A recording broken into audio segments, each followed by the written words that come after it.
Joining us on the line right now. She does a fantastic job for The Hill. We always appreciate it when she comes on.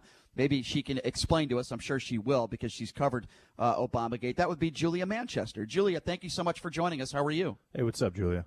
Thank you for having me. I'm good, thanks. How are you? Doing great. Hope how you doing? How you holding up during this pandemic here? You and your family doing okay? We're doing fine, yeah. Just in Florida, things are slowly starting to reopen around us, but still being cautious as always. Good. I'm glad to hear that, and we always love having you on. By the way, and we appreciate your time. Let's talk a little bit about Obamagate. As you know, it's been trending on social media for the last week or so. Now Joe Biden has been, I guess you could say, could be involved in this. But can you say definitively, and can you tell us, can you give people a little bit of background? What is Obamagate, and how is Joe Biden involved, if at all? Can you give us the rundown there? Yeah, essentially, this all happened when it was revealed that Joe Biden was essentially named as an Obama official who was involved or knew of the unmasking of General Flynn.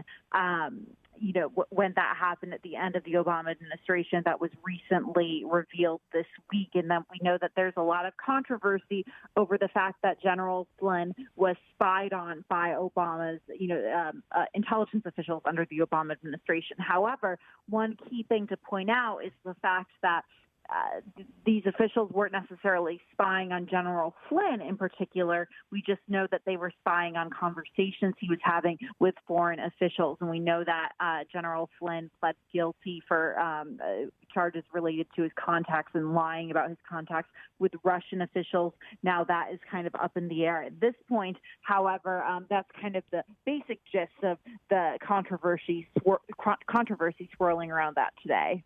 So when you say up in the air, I agree with you. I still, and you could correct me if you think I'm wrong, I think a lot of things are still up in the air. We don't know if Barack Obama was involved. We don't know to the extent of what Joe Biden was involved. We don't know for sure if the FBI tried to trap Flynn. What we do know is that the president of the United States admitted that Flynn lied. Flynn admitted that he lied. I mean, those are the facts here, right? Right. That's absolutely the facts. We know that Joe Biden, though, Republicans are very much pouncing on this. In an interview with Good Morning America earlier this week, Joe Biden said he was unaware that there was any spying on General Flynn or that was, there was any surveillance happening.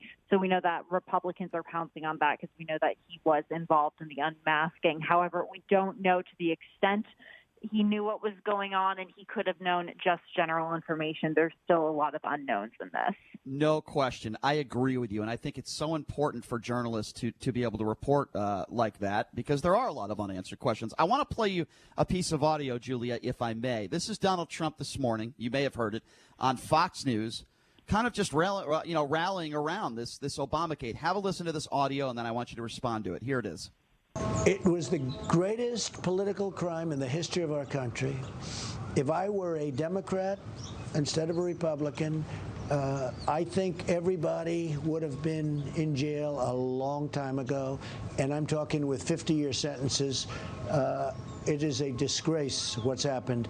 This is the greatest political scam, hoax in the history of our country. Well, it is the biggest and people should be going to jail for this stuff, and hopefully a lot of people are going to have to pay.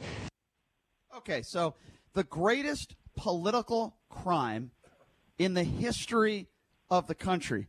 Julia, you do this for a living, and you've been covering this story. How can you make that assumption? Don't you think it's a little bit early for him to say something like that? What are your thoughts on that?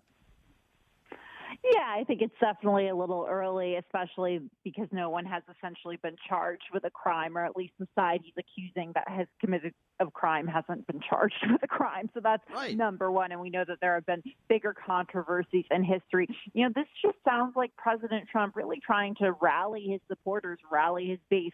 We know that this issue of, supposed surveillance by the Obama administration has been a big issue for his voters. And they've, this ties back to his theories about the deep state, leftover Obama officials that are working inside the government that are anti-Trump. This ties really right back with that. I couldn't agree with you more. I think you said it yourself. This is about rallying up his base. So, Julia, if you listen to those on Fox News, not all, but those on Fox News and a lot that are on the radio doing, conservative talk show hosts that are doing shows, you can tell me if you agree or not on this, but you've been doing this for a long time. The two topics are Obamagate and speaking negatively about Dr. Fauci. That's all you hear. They might sprinkle in a little bit of, Solange Shelley, right? They might talk a little bit about her. But for the most part, 24/7, they're talking about Flynn and the conspiracies. I mean, would you agree with that? I mean, that's really what they're doing on the right. Yeah, there's definitely Flynn is a big topic right now. Fauci, I think it depends where you go. I think Fauci is a figure that has been heavily politicized in recent days. I mean, when we saw him at the White House briefings, it was kind of whatever he was saying. Republicans and Democrats, both sides tried to twist it or use it to make a point for how they believe the coronavirus should be responded to. But we now know that figures like the president and Senator Rand Paul talking negatively about Dr. Fauci, that has been echoed by the conservative echo chamber for sure. And I would say Joe Biden is a huge talking point among a lot of these conservative media personalities. He is definitely someone who is the presumptive Democratic nominee, and they're all looking to defend Trump from him. And I would say that on the flip side of things, that if you watch CNN or MSNBC or any consistently Democratic or left-wing media outlets, the conversation is usually about how deadly the coronavirus is, how it is affecting a new part of the body. For example, CNN made a tweet yesterday, and they said that it now affects the brain and not just the lungs, but it basically affects the entire body. It seems to me that the other side of the political spectrum is very focused on telling their listeners whatever they can to kind of create that fear to keep the country shut down. Do you agree with that, Julia? That's definitely another argument from the other side on, there's been an issue of reopening the economy versus public health. You hear people on the left or figures on the left saying that we should not move fast to reopen the economy. Some would say that we need to take a much more cautious, slower approach. However, others on the right say, look, our economy can't sustain itself if we're not operating at full capacity. And, they cite those horrific unemployment numbers that we see reported every week as, evidence of that. But, I think talking to voters, the average American don't think the two are mutually exclusive. I think they believe there's a happy medium. I mean, of course, a lot of people would like to go back to work, but at the same time, they want to, know that they are in a safe environment and that, they are proceeding with caution and such. So definitely those are the two sides you're hearing on liberal and conservative media. If you're just joining us, we're speaking with Julia Manchester from the Hill. Julia, I want to share some breaking news with you. This is a big story. As you know, Richard Burr, he's the man who it appears as though dumped a lot of stock after getting those intel briefings. At least it appears that way. And now we learned that the FBI has seized his cell phone yesterday. Richard Burr, moments ago, we learned, told Mitch McConnell that he is stepping aside officially as chairman of the Senate Intel as he faces these federal probes on insider trading. What are your thoughts on that? I think it's something he definitely had to do. That was a lot of negative press towards him. And I think, it would have impacted the Republican leadership in the Senate if he stayed in that position. It's not just him. It's Senator Loeffler, who's facing an uphill reelection battle for her seat against Congressman Doug Collins. So, you're seeing, and, to be fair, also Democratic Senator Dianne Feinstein actually was engaged in that as well. So, I think it's something that he had to do. He had no choice. He had to do it, I think, for Republican leadership because it would have just been too negative for him to stay in that position. Well, yeah, and honestly, what Richard Burr did to me was unbelievable. He sold off 90% of his net worth. And before he did so, he basically told his constituents that everything would be okay, knowing that it wasn't going to be okay, and saved himself a lot of money by having that stock in the hotels that he had not drop.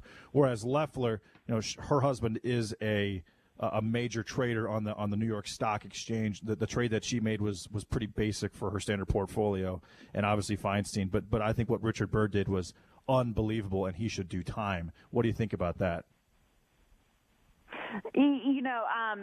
I think that's something you're definitely going to be hearing from that side of the aisle. To be honest, I have not covered this. I typically cover campaign politics, so I have not covered this story in particular. But, you're going to definitely be hearing calls for that, definitely. No question. All right, Julia, you spoke about covering the elections in politics. Let's talk a little bit about that. This is your bread and butter of the elections 2020. What do you make of what's transpired? The latest polls. You see a lot of different polls. Who is supporting Donald Trump, who is not. My personal opinion, Julia, and this is my opinion. I'm an independent. I don't think Joe Biden is a great candidate. I do think who he picks as vice president is going to be extremely important. And I certainly don't think this coronavirus pandemic has helped Donald Trump. I could agree or disagree with people on how Trump has handled this. That's fine. But I cannot imagine an independent can look at this non-biased and say Donald Trump has done an A-plus job. And that's why I say this has hurt him, not helped him. Where do you see this campaign, both sides, going right now? And right now, if you had to guess, where do you think the support is going to go to? It's difficult to tell right now because we are early on. Joe Biden is leading in a number of key swing states here in Florida, Michigan, Pennsylvania. He is leading in the polls, and he's leading nationally. Now we know that the polls definitely become tighter as we get closer to Election Day, so that will change. I think Joe Biden has had a difficult time with breaking through the coronavirus coverage. He recently, or not so recently, probably over the past month, constructed that television studio in the basement of his home in Delaware, and he has been holding virtual town halls, virtual events, television interviews, all from there. And we know that, this isn't necessarily his comfortable place. Joe Biden is much better on the campaign trail with supporters, being on that rope line, shaking hands, giving hugs. That's where he wants to be. Donald Trump, by contrast, has the White House as his podium, and he has been giving daily briefings and, doing those press availabilities, which have, I would say, helped him at least with exposure. Now, there are comments he's made at a lot of these press availabilities, such as, looking into, a notable one was looking into potentially injecting bleach products as a cure for coronavirus and such. There are little comments that get attention in the media, and they get played over and over and over again. And I don't think that does anything to help him. And you also see President Trump get into these constant back and forth with members of the press. And you see both sides of the political aisles really spinning that in their favor. So I think, but at the same time, Donald Trump doesn't necessarily want to be stuck in the White House all the time. He is a fan of these big rallies and looking like a rock star and getting the opportunity to show off his support. He doesn't necessarily like to get to do that right now because we know that big rallies won't be happening anytime soon for safety purposes, and that he will be essentially stuck in the White House for now. So they're kind of struggling with how to deal with their base. But, I think right now this development with Michael Flynn, that's something you're going to hear him talking about because he knows that that's what his base likes to hear. No question. Can you give us an update on who you believe, the latest on Joe Biden's vice VP? I've said this for months, that I think even when Kamala Harris left the race, running for president, I said, boy, I wouldn't be surprised if somebody picked her as vice president. I'm sticking by my guns, for lack of a better term. I still think Joe Biden picks Kamala Harris, even though they had their riffs during these, debates, Julia. I think she's African-American. She's a female, obviously. She's a former prosecutor. She's a great debater. I thought she did a good job in many of those debates, by the way. Do you think I'm right in making that assumption, or are there others out there that you think maybe Joe Biden would consider more than someone like a Kamala Harris? It's possible. I think Kamala Harris is definitely towards the front of the pack in terms of who he's going to pick. She has a great background as a prosecutor, served as senator. She's still a freshman senator, so she doesn't have as much experience in Washington, but she definitely has a lot of experience in the legal circles and politics within California. Definitely the fact that she's a woman of color is a huge boost for her because we know that the Democratic Party wants to diversify this ticket and look as inclusive as possible. However, I mentioned her prosecutor background. That plays well for her, with one in one aspect, but in the other, it definitely hurts her among progressives who think she was too tough on individuals in California and in that legal circle in California. So that could be an issue. Gretchen Whitmer, Stacey Abrams, Elizabeth Warren have also been named, but also Congresswoman Val Demings, who's from Orlando. She was an impeachment manager. She was very popular in Central Florida when she was Orange County Sheriff. So she definitely has a popularity from her own district. I think she's relatively popular among others. She doesn't have the same name ID as maybe a Kamala Harris or Elizabeth Warren have, or Stacey Abrams even. But I would say she's also definitely a likely contender. Sure. I think all those names you mentioned, there's certainly a possibility there. Last question for you. We only got about a minute, Julia, but I wanted to ask you about the latest on this Tara Reid alleged sexual assault. I didn't think she did herself any favors by doing that interview with Megyn Kelly. That's just my personal opinion. What is the latest that you can find on this, and do you actually think it could affect Joe Biden's chance at becoming the next president? Definitely. The latest is that interview. We know the Biden campaign has continued to deny this. We know that Republicans will continue to bring it up, saying there's a double standard within the media on this. They circle back to the Brett Kavanaugh hearing, and then the liberal comments made about him and such, and how there wasn't due process given to this issue with Tara Reid. However, Donald Trump openly bragged about sexually assaulting women in a tape that was released ahead of the November election. So, I don't think it's necessarily going to hurt him, because it didn't hurt Donald Trump in that case. And, I don't think it's necessarily an issue that a lot of voters are necessarily thinking about. However, If more comes out of this and this continues, we'll have to see. Well, Julia, I'll say I have the utmost respect for you. I think you are just a fantastic journalist. You're so good at what you do, and we always appreciate it when you so eloquently answer our questions. Very knowledgeable. I look forward to having you on again soon. Keep up the great work and stay safe, okay? Thanks so much. You as well. Appreciate it. There you go. Wow, she is a wealth of knowledge, isn't she? She is fantastic. Julia Manchester from The Hill. That is a non-biased, really good journalist who does her job very, very well, and we always appreciate it when she comes on.